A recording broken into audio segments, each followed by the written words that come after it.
ನಿಮ್ಮ ಜೀವನದಲ್ಲಿ ಏಕೆ ಶಾಂತಿ ಇಲ್ಲ? ಏಕೆ ಮನಸ್ಸು ಯಾವಾಗಲೂ ಕೂಡ ಗೊಂದಲದಲ್ಲಿಯೇ ಇದೆ? ಏಕೆ ನೀವು ಎಷ್ಟೇ ಪ್ರಯತ್ನವನ್ನು ಮಾಡಿದರೂ ಕೂಡ ಜೀವನದಲ್ಲಿ ತೃಪ್ತಿ ಸಿಗುತ್ತಿಲ್ಲ? ಏಕೆ ಕೆಲವರು ಕಡಿಮೆ ಅವಕಾಶದಲ್ಲಿಯೇ ಎತ್ತರಕ್ಕೆ ಏರುತ್ತಾರೆ, ಆದರೆ ಕೆಲವರು ತುಂಬ ಶ್ರಮಪಟ್ಟರೂ ಕೂಡ ಒಂದೇ ಜಾಗದಲ್ಲಿಯೇ ಸಿಲುಕಿ ಹೋಗುತ್ತಾರೆ ಎಂಬೆಲ್ಲ ವಿಚಾರಗಳನ್ನು ನಾವು ಒಂದಿಷ್ಟು ಅಂಶವನ್ನು ತಪ್ಪದೇ ಈ ವಿಡಿಯೋದಲ್ಲಿ ಕವರ್ ಮಾಡುವಂತಹ ಕೆಲಸವನ್ನು ಮಾಡಿದ್ದೇವೆ. ನೀವು ಎಲ್ಲಿಯೂ ಕೂಡ ವಿಡಿಯೋವನ್ನು ಸ್ಕಿಪ್ ಮಾಡದೆ ಸಂಪೂರ್ಣವಾಗಿ ವಿಡಿಯೋವನ್ನು ನೋಡಿ ಸಂಪೂರ್ಣವಾಗಿರುವಂತಹ ಮಾಹಿತಿಯನ್ನು ಪಡೆದುಕೊಳ್ಳಿ. ನೀವೇನಾದರೂ ಶ್ರೀಕೃಷ್ಣ ಪರಮಾತ್ಮನ ಭಕ್ತರೇ ಆಗಿದ್ದರೆ ತಪ್ಪದೇ ವಿಡಿಯೋಗೆ ಲೈಕ್ ಮಾಡುವುದರ ಮುಖಾಂತರ ನಮ್ಮ ಈ ಒಂದು ಪ್ರಯತ್ನಕ್ಕೆ ಬೆಂಬಲವನ್ನು ಸೂಚಿಸಿ. ಸತ್ಯ ಏನೆಂದರೆ, ನಮ್ಮ ಜೀವನವನ್ನು ಹಾಳು ಮಾಡುವುದು ಹೊರಗಿನ ಶತ್ರುಗಳು ಅಲ್ಲ, ನಮ್ಮೊಳಗಿನ 5 ಭಯಾನಕವಾಗಿರುವಂತಹ ನಾವು ನಿತ್ಯವೂ ಕೂಡ ಮಾಡುವಂತಹ ತಪ್ಪುಗಳಿಂದ. ಆ ತಪ್ಪುಗಳೇ ನಮ್ಮ ಜೀವನಕ್ಕೆ ನಾವು ಬೆಳವಣಿಗೆಯನ್ನು ಹೊಂದದೇ ಇರುವ ಹಾಗೆ ಮಾಡುತ್ತದೆ. ಆ ತಪ್ಪುಗಳು ಯಾವುದು ಎನ್ನುವುದನ್ನು ಒಂದೊಂದಾಗಿ ನೋಡೋಣ.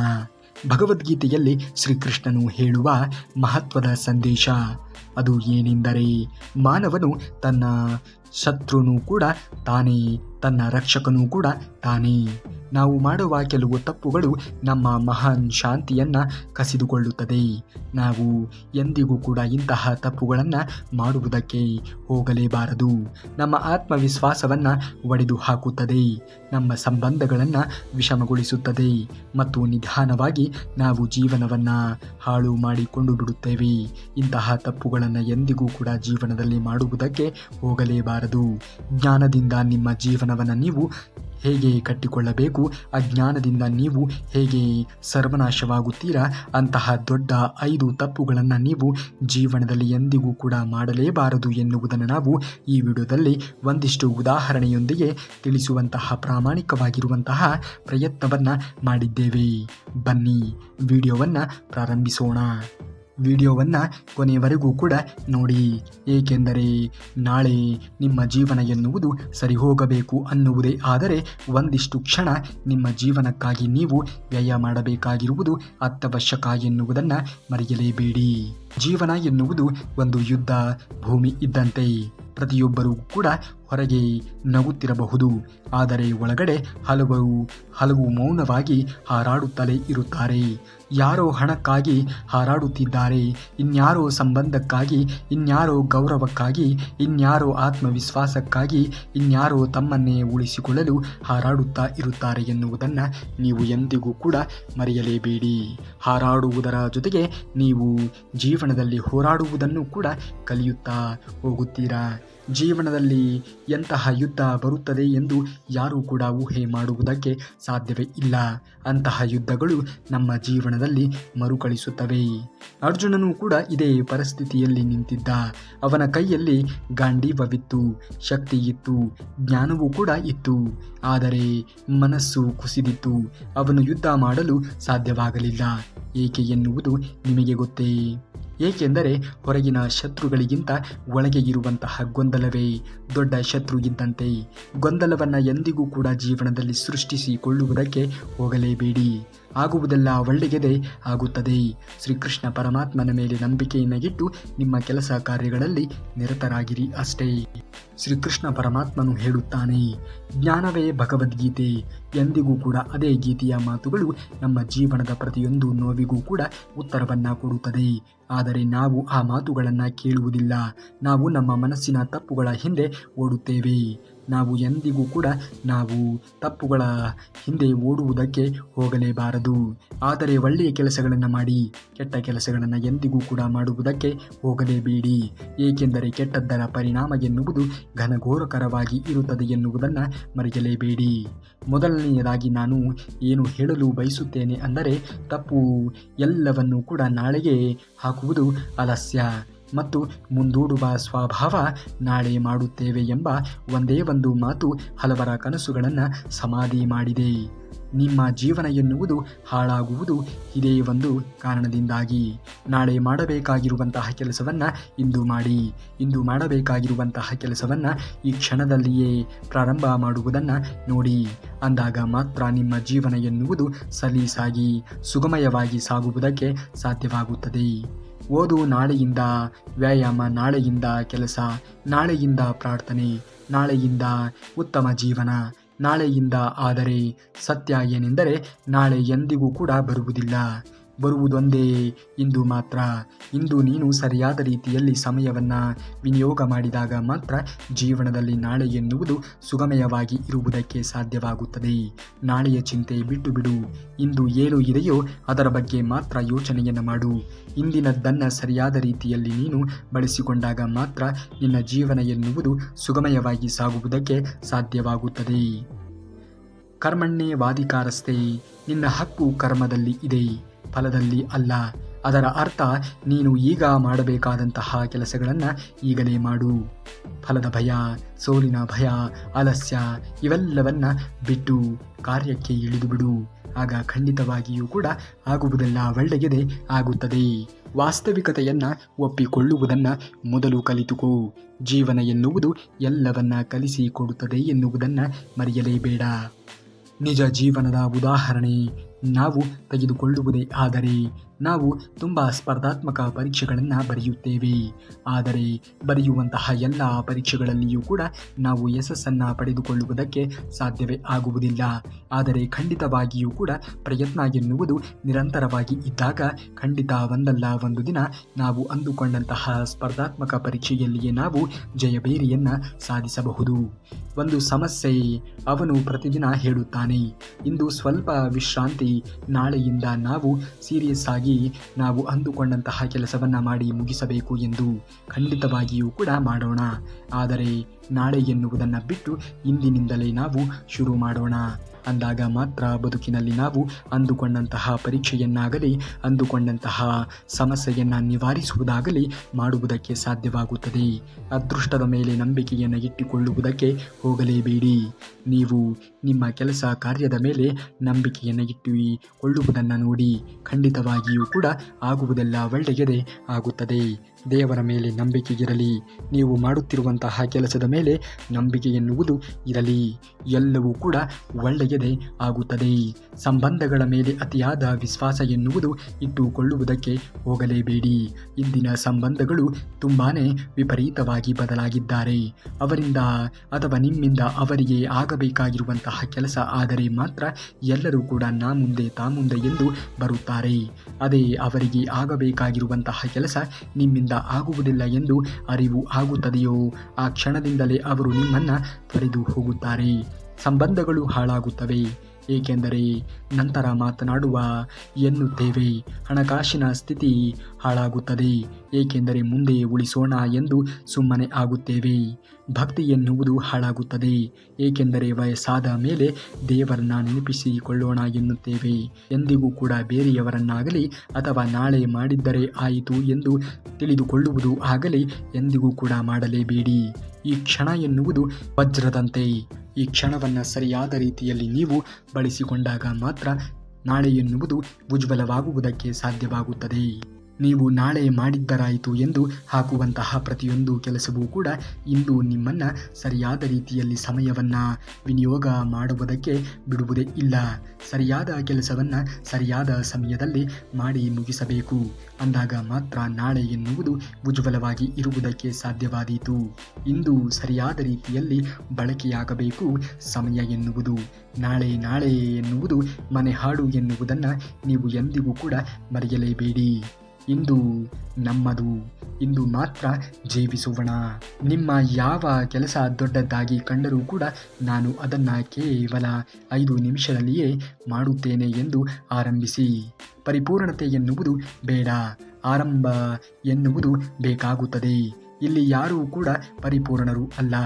ಎಲ್ಲರೂ ಕೂಡ ಒಂದಲ್ಲ ಒಂದು ವಿಚಾರಗಳಲ್ಲಿ ಒಂದಲ್ಲ ಒಂದು ವಿಷಯಗಳಲ್ಲಿ ಅಪರಿಪೂರ್ಣರೇ ಎನ್ನುವುದನ್ನು ಮರೆಯಲೇಬಾರದು. ನೀವು ಖಂಡಿತವಾಗಿಯೂ ಕೂಡ ಮುಂದೆ ಬಂದೇ ಬರುತ್ತೀರಾ.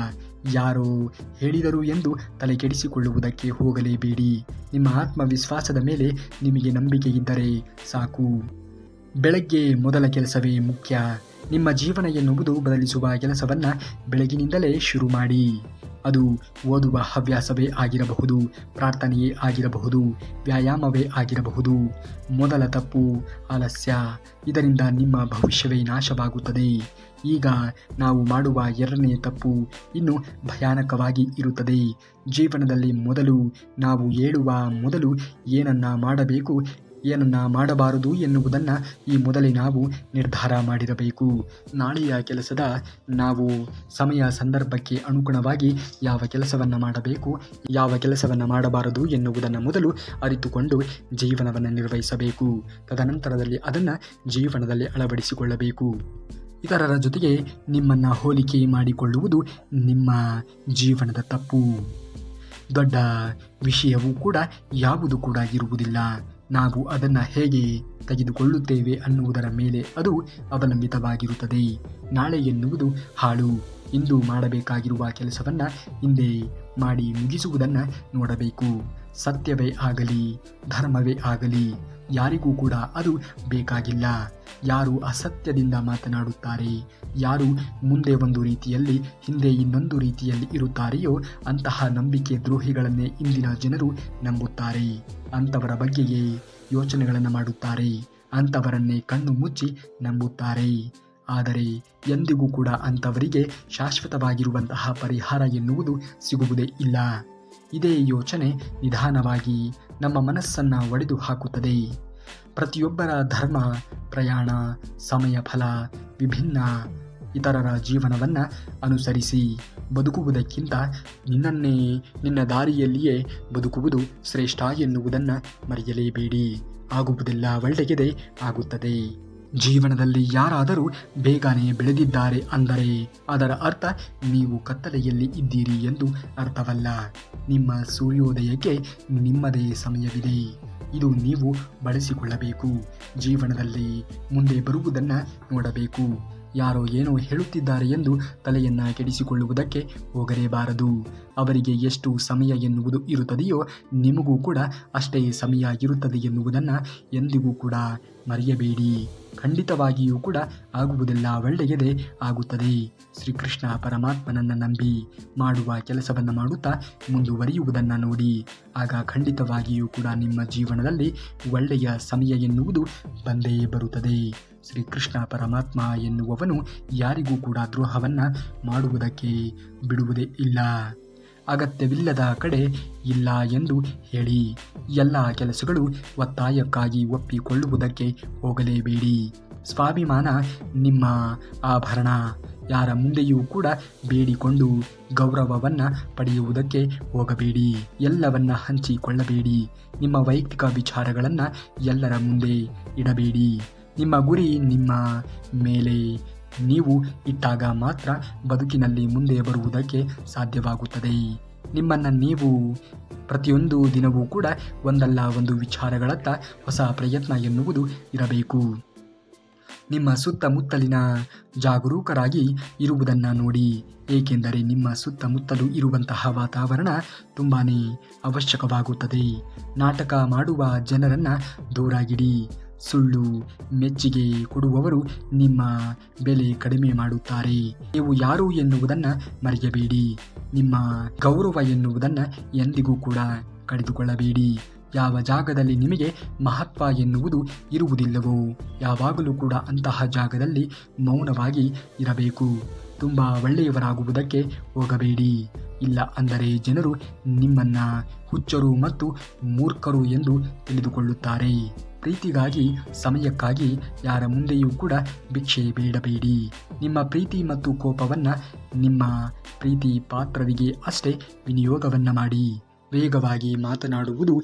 ಯಾರಾದರೂ ವೇಗವಾಗಿ ಮಾತನಾಡಿದರೆ ಅವರು ಹಾಳಾದ ಹಾಗೆ. ಒಳಗೆ ಏನನ್ನಾದರೂ ಮರೆಯಬಾರದು. ಅತಿಯಾದ ನಿದ್ರೆ ಮಾಡುವವರು, ಹೆಚ್ಚು ಗಂಟೆಗಳ ಕಾಲ ಮಲಗುವವರು ಕೇವಲ ಸೋಮಾರಿಗಳು ಅಲ್ಲ, ಅವರು ಸೋಲಿನಿಂದ ತಪ್ಪಿಸಿಕೊಳ್ಳುತ್ತಿದ್ದಾರೆ. ನಿರಂತರವಾಗಿ ನಗುವವರು ಆಗಾಗ್ಗೆ ಆಳವಾದ ದುಃಖವನ್ನು ಮರೆಮಾಡುತ್ತಿರುತ್ತಾರೆ. ಯಾವಾಗಲೂ ಕೂಡ ನಗುವುದು ಆಗಾಗಲೇ. ನಗುವ ವ್ಯಕ್ತಿಯೂ ಕೂಡ ಕೇವಲ ಸಂತೋಷವಾಗಿ ಇರುವುದಿಲ್ಲ. ಅವರು ಪರಿಶುದ್ಧ ಕರುಣಾಮಯಿ ಹೃದಯವನ್ನು ಹೊಂದಿರುತ್ತಾರೆ ಎನ್ನುವುದನ್ನು ಮರೆಯಬೇಡಿ. ವಾದಗಳು ಯಾರಾದರೂ ನಿಮ್ಮೊಂದಿಗೆ ಜಗಳವಾಡುತ್ತಾ ಇದ್ದರೆ ಅವರು ನೀವು ಯೋಚಿಸುವುದಕ್ಕಿಂತ ಹೆಚ್ಚು ನಿಮ್ಮ ಬಗ್ಗೆ ಕಾಳಜಿಯನ್ನು ವಹಿಸಬಹುದು ಎನ್ನುವುದನ್ನು ಎಂದಿಗೂ ಕೂಡ ಮರೆಯಬೇಡಿ. ದೂರದ ಮತ್ತು ಕಾಯ್ದಿರಿಸಿದ ದೂರ ನಿಶ್ಚಲತೆಯನ್ನು ಕಾಯ್ದುಕೊಳ್ಳುವವರು ಈ ಹಿಂದೆ ಅನೇಕ ಬಾರಿ ಗಾಯಗೊಂಡು ಇರುತ್ತಾರೆ. ನಮ್ಮ ಗಮನ ಎನ್ನುವುದು ಒಂದು ರೀತಿಯ ಕರೆನ್ಸಿ ಆಗಿದೆ. ಅದನ್ನು ಎಚ್ಚರಿಕೆಯಿಂದ ನಾವು ವಿನಿಯೋಗ ಮಾಡುವುದನ್ನು ನೋಡಬೇಕು. ನಿಮ್ಮನ್ನು ನೀವು ವಿವರಿಸುವುದನ್ನು ನಿಲ್ಲಿಸಿ. ಆ ಕ್ಷಣದಲ್ಲಿಯೇ ನೀವು ಹೆಚ್ಚಿನ ಅಧಿಕಾರವನ್ನು ಪಡೆಯುತ್ತೀರಿ. ನಿಮ್ಮ ಆಲೋಚನೆ ಸಂತೋಷದ ಕ್ಷಣಗಳಿಗಿಂತ ಹೆಚ್ಚು ಸಮಯ ಮುಜುಗರದ ಕ್ಷಣಗಳನ್ನು ಮರು ವಿನ್ಯಾಸವನ್ನು ಮಾಡುತ್ತದೆ. ಯಾರಾದರೂ ನಿಷ್ಠೆಯ ಬಗ್ಗೆ ಹೆಚ್ಚು ಮಾತನಾಡಿದರೆ ಅಷ್ಟೇ ಹೆಚ್ಚು ನೀವು ಅವರ ನಡವಳಿಕೆಯನ್ನು ಗಮನಿಸಬೇಕು. ನಿರ್ಲಕ್ಷಿಸಲ್ಪಡುತ್ತಾ ಬೆಳೆದ ಜನರು ಸಾಮಾನ್ಯವಾಗಿ ಅತ್ಯುತ್ತಮವಾಗಿ ಗಮನಿಸುತ್ತಾ ಇರುತ್ತಾರೆ. ಆತ್ಮವಿಶ್ವಾಸವು ಸಾಮಾನ್ಯ ಪದಗಳನ್ನು ಶಕ್ತಿಯುತವಾಗಿ ಧ್ವನಿಸುವಂತೆ ಮಾಡುತ್ತದೆ. ನಿಮ್ಮನ್ನು ಗೌರವಿಸಲು ನೀವು ಕಲಿತುಕೊಳ್ಳುವುದನ್ನು ನೋಡಿ. ಖಂಡಿತವಾಗಿಯೂ ಕೂಡ ಇತರರ ಮೇಲೆ ಅವಲಂಬನೆ ಎನ್ನುವುದು ಆಗಲೇಬೇಡಿ. ನಿರ್ಲಕ್ಷ್ಯ ಮಾಡುವುದನ್ನು ಬಿಟ್ಟು ಬಿಡಿ. ಎಲ್ಲರನ್ನೂ ಕೂಡ ಅಪ್ಪಿಕೊಳ್ಳುವುದನ್ನು ನೋಡಿ. ಯಾರು ನಿಮ್ಮನ್ನು ತೊರೆಯಲು ಆತುರೆಯುತ್ತಾರೆಯೋ ಅಂಥವರನ್ನು ಬಿಟ್ಟು ಮುಂದೆಯವರೆಯುವುದನ್ನು ನೋಡಬೇಕು. ಜೀವನದಲ್ಲಿ ನಾವು ಕೋಪದಲ್ಲಿ ಇದ್ದಾಗ ಎಂದಿಗೂ ಕೂಡ ಉತ್ತರವನ್ನು ಕೊಡುವುದಕ್ಕೆ ಹೋಗಲೇಬಾರದು. ಖುಷಿಯಲ್ಲಿ ಇದ್ದಾಗ ಎಂದೂ ಕೂಡ ಮೈಮರೆತು ಮಾತುಗಳನ್ನು ಕೊಡುವುದಕ್ಕೆ ಹೋಗಲೇಬಾರದು. ದುಃಖದಲ್ಲಿ ಇದ್ದಾಗ ಎಂದಿಗೂ ಕೂಡ ನಿರ್ಧಾರವನ್ನು ತೆಗೆದುಕೊಳ್ಳುವುದಕ್ಕೆ ಹೋಗಲೇಬಾರದು. ಅವಸರ ಎನ್ನುವುದು ಜೀವನದಲ್ಲಿ ಬೇಡವೇ ಬೇಡ. ತಾಳ್ಮೆಯಿಂದ ಇರುವವರೇ ಜೀವನಕ್ಕೆ ಒಂದು ದಾರಿ ಎನ್ನುವುದು ಸಿಕ್ಕೇ ಸಿಗುವುದು. ಇದನ್ನು ಅರಿತು ಬಾಳುವವನೇ ನಿಜವಾದ ಭಕ್ತ. ಒಬ್ಬ ವ್ಯಕ್ತಿ ಯಾವಾಗ ಇನ್ನೊಬ್ಬ ವ್ಯಕ್ತಿಯ ಬಗ್ಗೆ ನಂಬಿಕೆ ಕಳೆದುಕೊಳ್ಳುತ್ತಾನೆಯೋ ಅದೇ ಕೊನೆ. ಆ ವ್ಯಕ್ತಿ ಮತ್ತೆ ನಿಮ್ಮ ಬದುಕಿನಲ್ಲಿ ಬರದೇ ಇರಬಹುದು, ಆದರೆ ಅವರ ಮನಸ್ಸಿನಲ್ಲಿ ಇರುವುದಕ್ಕೆ ಸಾಧ್ಯನೇ ಇಲ್ಲ. ಏಕೆಂದರೆ ಅವರ ಮೇಲಿರುವ ಆಸೆ, ನಂಬಿಕೆ, ವಿನ್ಯಾಸ, ವಿಶ್ವಾಸ ಪ್ರೀತಿಯಿಂದ ಶಾಶ್ವತವಾಗಿ ದೂರವಾಗಿರುತ್ತದೆ ಎನ್ನುವುದನ್ನು ಮರೆಯಲೇಬೇಡಿ. ಬದುಕು ಎನ್ನುವುದು ನಿಧಾನವಾಗಿ ಪಾಠವನ್ನು ಕಲಿಸುತ್ತದೆ. ನಿನ್ನ ತನವನ್ನು ಅಡವಿಟ್ಟು ಯಾರನ್ನೂ ಕೂಡ ನೀನು ಪ್ರೀತಿಸುವಂತಹ ಅಗತ್ಯವೇ ಇಲ್ಲ. ಏಕೆಂದರೆ ಇಲ್ಲಿ ಯಾರು ಯಾರಿಗೂ ಕೂಡ ಅನಿವಾರ್ಯ ಅನ್ನುವುದು ಅಲ್ಲ. ಸ್ವಲ್ಪ ಜನ ನಿಮ್ಮನ್ನು ಇಷ್ಟಪಡುತ್ತಾರೆ, ಇನ್ನೂ ಸ್ವಲ್ಪ ಜನ ಇಷ್ಟಪಟ್ಟವರಂತೆ ನಟಿಸುತ್ತಾರೆ, ಇನ್ನೂ ಸ್ವಲ್ಪ ಜನ ತಮ್ಮ ಅವಶ್ಯಕತೆಗಳಿಗಾಗಿ ನಿಮ್ಮನ್ನು ಬಳಸಿಕೊಳ್ಳುತ್ತಾರೆ. ಅಂಥವರ ಬಗ್ಗೆ ಎಂದಿಗೂ ಕೂಡ ತಲೆಯನ್ನು ಕೆಡಿಸಿಕೊಳ್ಳುವುದಕ್ಕೆ ಹೋಗಲೇಬೇಡಿ. ಜೀವನ ಎನ್ನುವುದು ಒಂದು ರೀತಿಯ ಹೋರಾಟ ಇದ್ದಂತೆ. ಈ ಹೋರಾಟವನ್ನು ನಾವು ಏನೇ ಬಂದರೂ ಕೂಡ ಹೆದರಿ ಹಿಂದೆ ಸರಿಯುವುದಕ್ಕೆ ಹೋಗಲೇಬಾರದು.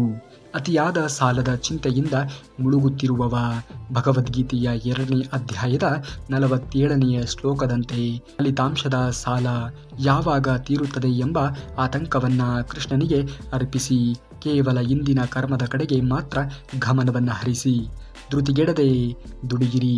ಮಾನಸಿಕ ಆತಂಕ ದೂರವಾಗಿ ಹೊಸ ದಾರಿಗಳು ತಾನಾಗಿಯೇ ತೆರೆದುಕೊಳ್ಳುತ್ತದೆ ಎನ್ನುವುದನ್ನು ಮರೆಯಲೇಬೇಡಿ. ಖಂಡಿತವಾಗಿಯೂ ಕೂಡ ಒಳ್ಳೆಯ ಸಮಯ ಎನ್ನುವುದು ಬಂದೇ ಬರುತ್ತದೆ. ಸಮಯಕ್ಕೆ ತಕ್ಕಂತೆ ಆಟ ಆಡುವಂತಹ ವ್ಯಕ್ತಿಗಳನ್ನು ಎಂದಿಗೂ ಕೂಡ ನಂಬಲೇಬೇಡಿ. ಯಾರು ನಿಮ್ಮ ನಂಬಿಕೆಗೆ ಅರ್ಹರಾಗಿ ಇರುತ್ತಾರೆಯೋ ಅಂಥವರಿಗೆ ಮಾತ್ರ ನೀವು ಕಾಳಜಿಯನ್ನು ವಹಿಸುವುದನ್ನು ನೋಡಿ. ಪ್ರಯತ್ನದಲ್ಲಿ ಸೋಲಾದರೆ ಪರವಾಗಿಲ್ಲ, ಆದರೆ ಪ್ರಯತ್ನಗಳನ್ನೇ ಮಾಡದೇ ಇರುವುದು ಜೀವನದಲ್ಲಿ ದೊಡ್ಡ ಸೋಲು. ಖಂಡಿತವಾಗಿಯೂ ಕೂಡ ಮೊದಲು ಪ್ರಯತ್ನವನ್ನು ಮಾಡುವುದನ್ನು ನೀವು ಕಲಿತುಕೊಳ್ಳಬೇಕು. ಅಂದಾಗ ಮಾತ್ರ ಬದುಕಿನಲ್ಲಿ ನೀವು ಮುಂದೆ ಬರುವುದಕ್ಕೆ ಸಾಧ್ಯವಾಗುತ್ತದೆ ಎನ್ನುವುದನ್ನು ಎಂದಿಗೂ ಕೂಡ ಮರೆಯಲೇಬೇಡಿ. ಒಳ್ಳೆಯ ಸಮಯ ಎನ್ನುವುದು ಬಂದೇ ಬರುತ್ತದೆ, ಆದರೆ ಆ ಸಮಯ ಎನ್ನುವುದು ಬರುವವರೆಗೆ ಜೀವನದಲ್ಲಿ ತಾಳ್ಮೆ ಎನ್ನುವುದು ಪ್ರತಿಯೊಬ್ಬರಿಗೂ ಇರಬೇಕಾಗಿರುವುದು ಅತ್ಯಂತ ಅವಶ್ಯಕ. ಸಂತೃಪ್ತಿಯೇ ಜೀವನದ ದೊಡ್ಡ ಆಸ್ತಿ. ಯಾರ ಬಳಿ ನೆಮ್ಮದಿ, ನಿದ್ದೆ ಮತ್ತು ಹಸಿವಿಗೆ ತಕ್ಕ ಅನ್ನ ಎನ್ನುವುದು ಇರುತ್ತದೆಯೋ ಅವನೇ ಈ ಜೀವನದ ಅತಿ ದೊಡ್ಡ ಕುಬೇರ. ಇದನ್ನು ಎಂದಿಗೂ ಕೂಡ ಮರೆಯಲೇಬೇಡಿ. ಜೋರಾಗಿ ಮಾತನಾಡುವವನಿಗಿಂತ ಮೌನವಾಗಿ ಉಳಿಯುವವನೇ ಕಾಲ ಗೌರವಿಸುತ್ತದೆ. ಜನರಿಗೆ ನಿಮ್ಮನ್ನು ವಿವರಿಸುವುದನ್ನು ಕಡಿಮೆ ಮಾಡು. ನಿನ್ನ ಸಾಧನೆ ನಿನ್ನ ಪರವಾಗಿ ಮಾತನಾಡುವಂತೆ ಬದುಕು. ನಿನ್ನ ಯಶಸ್ಸು ಎತ್ತರಕ್ಕೆ ಹೋದಾಗ ಒಮ್ಮೆ ನಿನ್ನನ್ನು ಅನುಮಾನಿಸಿದವರೇ ಮೌನವಾಗುತ್ತಾರೆ ಎನ್ನುವುದನ್ನು ಮರೆಯಲೇಬೇಡ. ಮರದ ನೆರಳಲ್ಲಿಯೂ ಕೂಡ ನಾವು ಶ್ರೀಕೃಷ್ಣ ಪರಮಾತ್ಮನನ್ನೇ ಹುಡುಕುತ್ತೇವೆ. ಮನಸ್ಸು ನಂಬಿಕೆಯಿಂದ ತುಂಬಿದ್ದರೆ ಪ್ರತಿಯೊಂದು ಉಸಿರಲ್ಲಿಯೂ ಕೂಡ ದೇವರು ಶ್ರೀಕೃಷ್ಣ ಪರಮಾತ್ಮನು ಕಂಡೇ ಕಾಣುತ್ತಾನೆ. ನೀವೇನಾದರೂ ಶ್ರೀಕೃಷ್ಣ ಪರಮಾತ್ಮನ ಭಕ್ತರೇ ಆಗಿದ್ದರೆ ತಪ್ಪದೆ ಈ ವಿಡಿಯೋಗೆ ಒಂದು ಲೈಕನ್ನು ಮಾಡಿ ಹಾಗೂ ಜೈ ಶ್ರೀಕೃಷ್ಣ ಪರಮಾತ್ಮ ಎಂದು ಕಮೆಂಟನ್ನು ಮಾಡಿ. ಇನ್ನು ನಾಳೆಯ ಶ್ರೀಕೃಷ್ಣ ಪರಮಾತ್ಮನ ವಚನಾಮೃತದೊಂದಿಗೆ ಮತ್ತೆ ನಿಮ್ಮ ಮುಂದೆ ಬರುವವರೆಗೆ ಧನ್ಯವಾದ. ಕರುನಾಡಿಗೆ.